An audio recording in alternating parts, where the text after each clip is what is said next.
getting tapped out. Officials in Lynn, Massachusetts, say the surge of illegal immigrant children and families is overwhelming the system, from trash collection to healthcare services to overcrowded classrooms. Judith Kennedy is the mayor of Lynn. She joins us on the phone.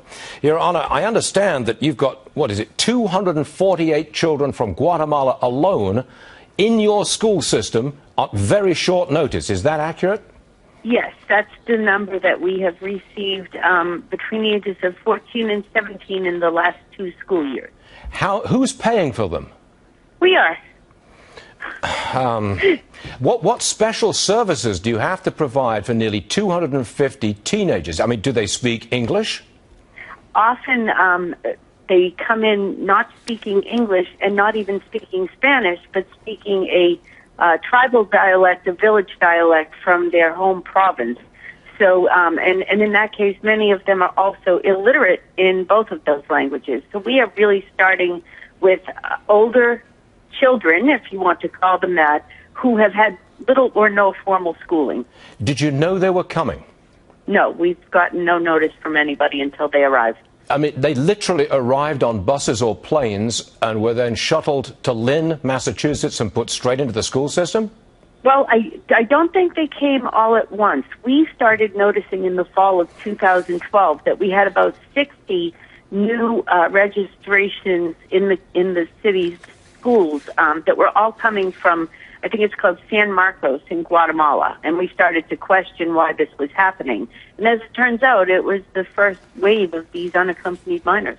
Now, can you cope? And I'm talking financially. Can you cope financially? This year, I have had to increase my school department budget 9.3% and have had to cut all of my other city budgets between 2% and 5% to make up for the influx of the unaccompanied children, the surge. We've had over 1,000 not native-born children enter our school system in the last 4 years. Have you applied for federal assistance? We have reached out to members of the federal delegation here and have not gotten any response, have not gotten any financial assistance. So I plan to go to Washington, D.C. next month and meet with members of the Judiciary Committee to see if I might be able to obtain some kind of assistance to help my city. One last one. We said 248 youngsters from Guatemala. Are there other youngsters, illegal immigrants, in your school system, and how many?